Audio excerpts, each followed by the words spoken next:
កាឋានទានអើយមានហេតុអស្ចា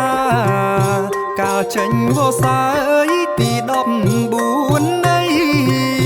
គ្រាកាលបឋមអើយពោធិញសម័យ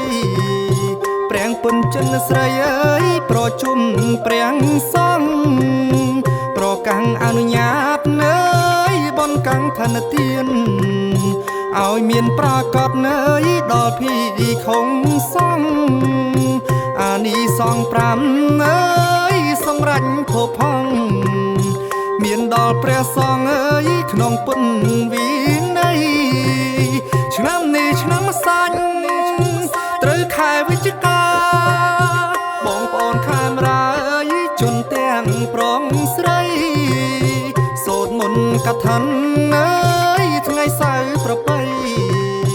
អាទិត្យលោកលៃអើយវេអង្គកាំងថាន់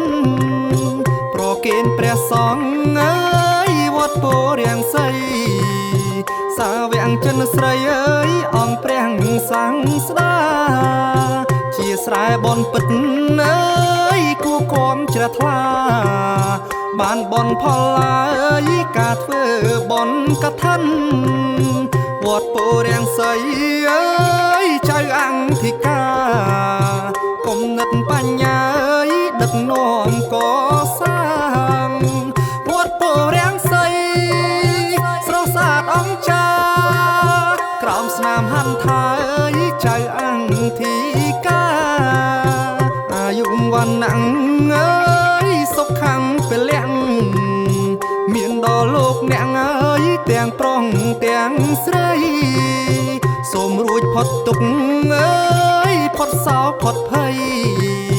ផុនគ្រួងចង្រៃអើយបានក្តីសុខសាន្ត